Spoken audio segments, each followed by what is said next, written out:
I get here.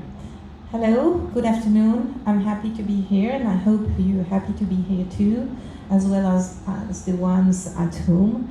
Um, Today I'm going to present to you the campaign of the Swiss Movement for Responsible Co-Parenting, which we have called Everyone Together. My name is Isabel Wüstiner-Zuber. I'm from Switzerland. I'm the founder and chair of the Swiss Movement for Responsible Co-Parenting. I've been working a bit more than 25 years in my practice as a therapist. And since 6 years now, I've been starting working also as a mediator in divorces, as a consultant in family high conflicts, as well as a parenthood facilitator. The Swiss Movement for Responsible Co-Parenting is a national, non-profit, apolitical association that promotes shared parenting among professionals and the general public. It's been founded on September 3rd, 2018. I'm sorry we made a mistake, in Valais, Switzerland. In April 2019, I've been publishing a book which is called Child Protection, Open Letter to All Its Actors. It's only published in French, and it's an alternation of testimonies of divorced parents who have issues keeping a bond or keeping contact with their children after a divorce. And that alternates with psychological, judicial, and sociological notions. The Swiss Movement for Responsible Co-Parenting was founded to meet my desire to implement what this book advocates for. So our campaign, Everyone Together, is about the role of medical and educational professionals in the prevention of parental alienation. So, the situation in Switzerland, January 2023. It's not only in January 2023, it's still the same now. We have a law that I'm going to read up to you before commenting.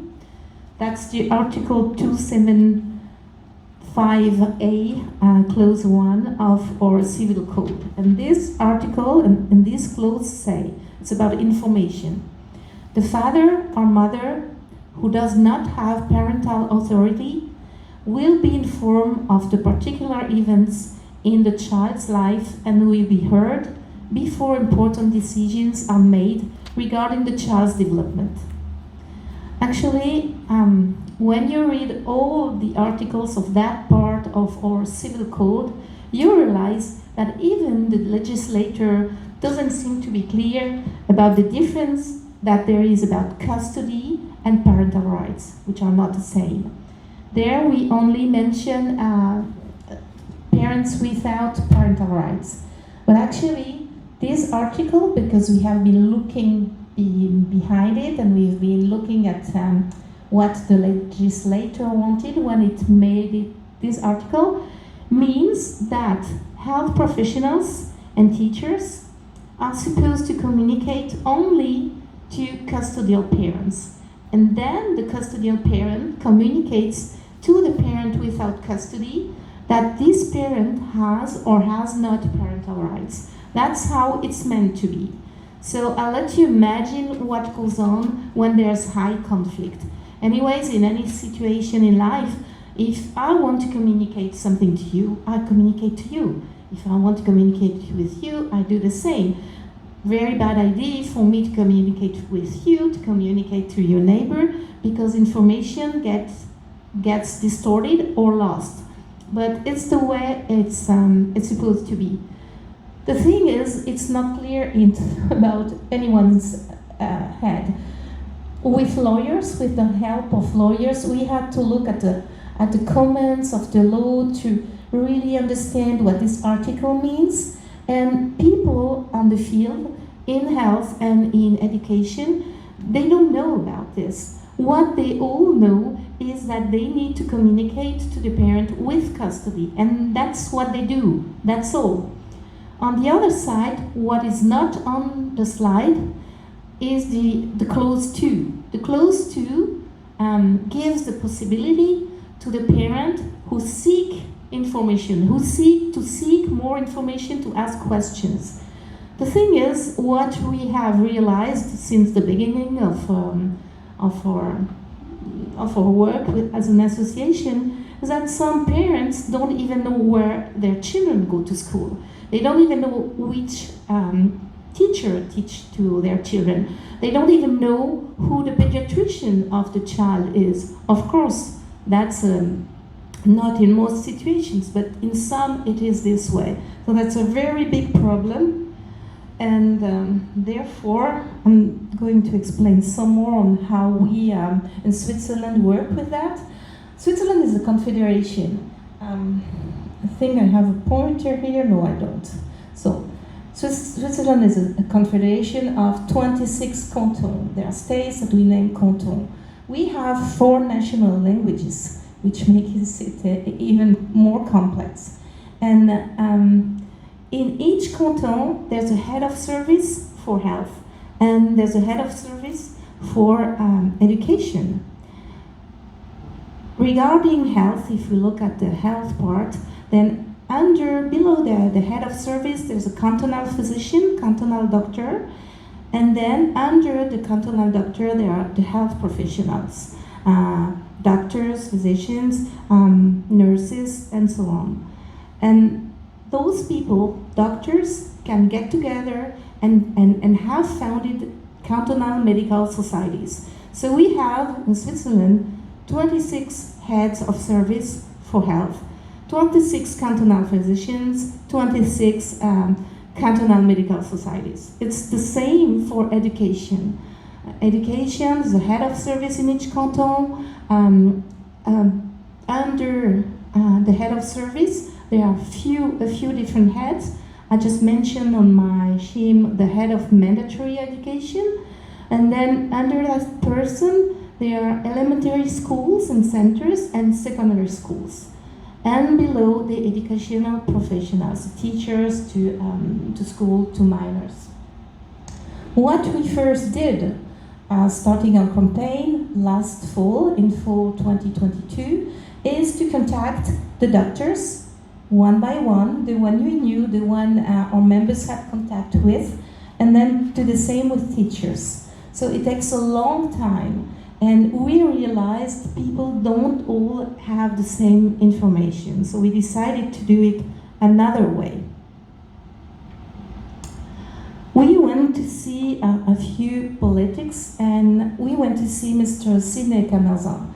Mr. Sidney Camazin is a lawyer and a notary living close to our place, and he's a national councillor since 2019. In the Swiss Parliament. Mr. Camazin is known to have been committing himself to a change in family structures after a divorce. In 2021, he tabled an initiative promoting shared residency in cases of joint exercise of parental rights. Actually, in Switzerland, we only have joint exercise of parental rights as of July 2014, so it's recent.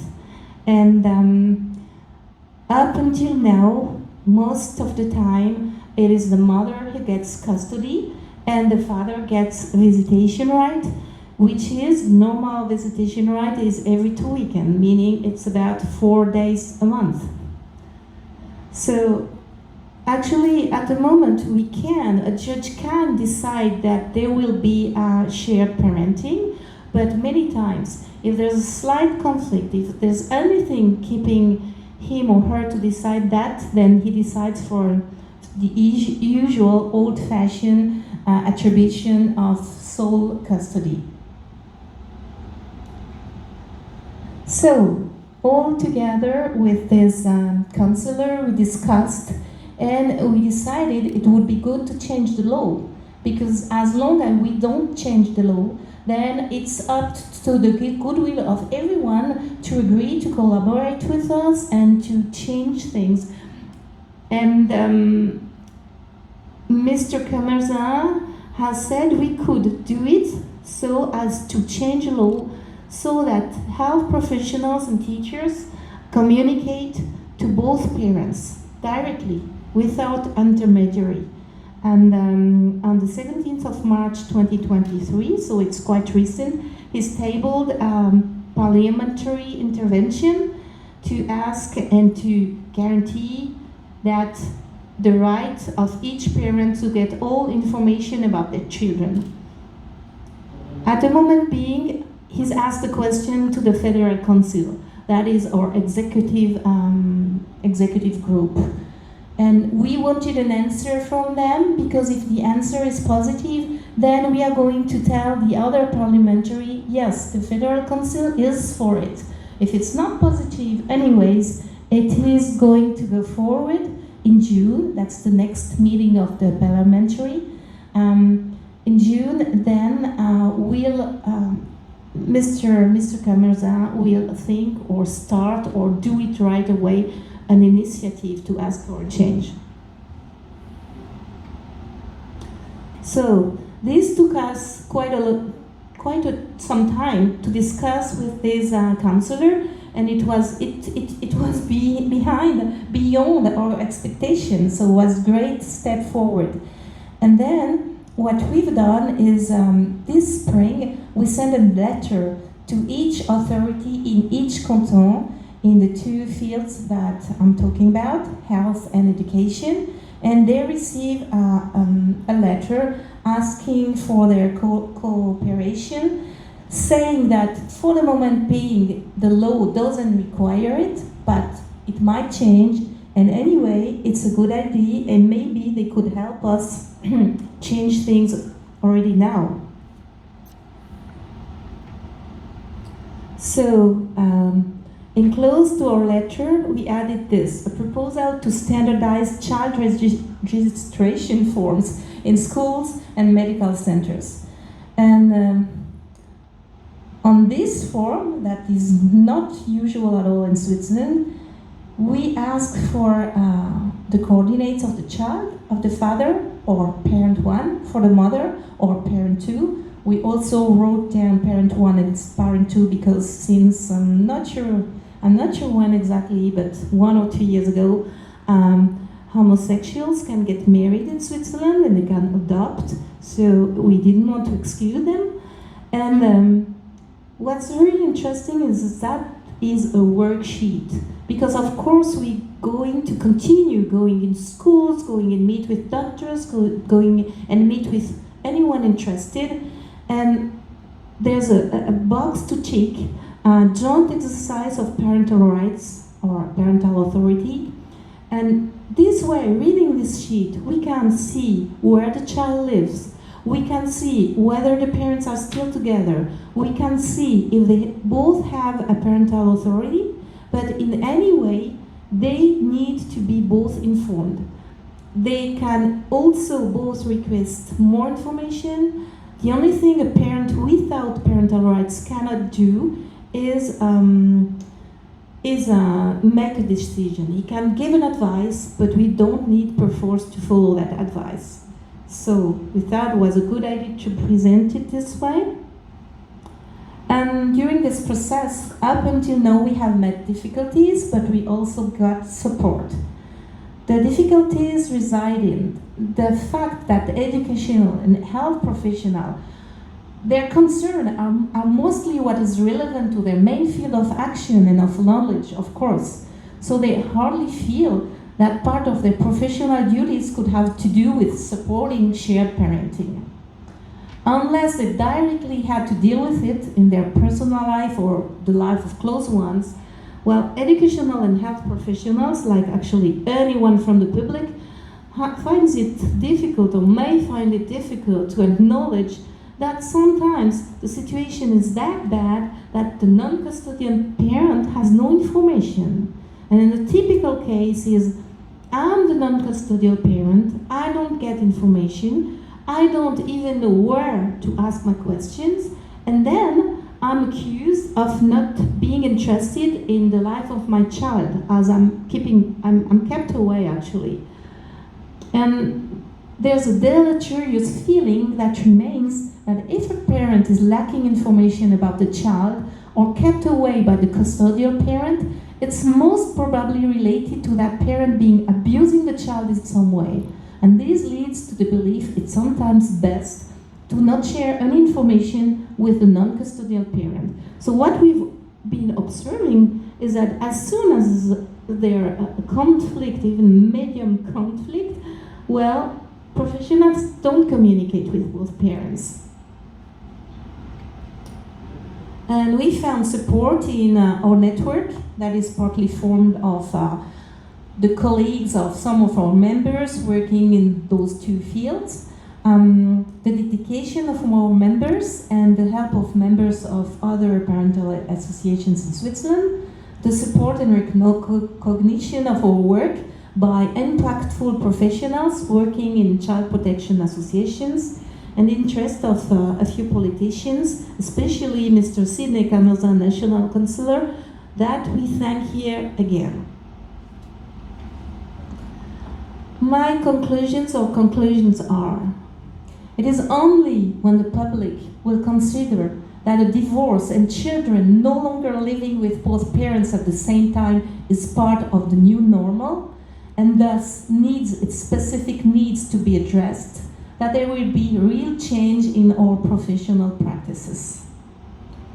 Along with the public, professionals of the educational and health fields need to take into account the new picture that is no longer that new of children having two residency.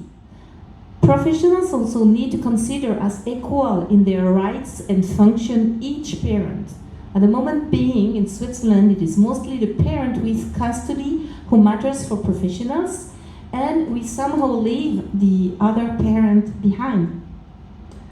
Hence, as long as this new picture is not fully recognized, professionals will evoke motives, like they do now, for communicating with one parent only based on lack of time, lack of knowledge in child protection, etc., but never on the underlying reason that has to do with fear.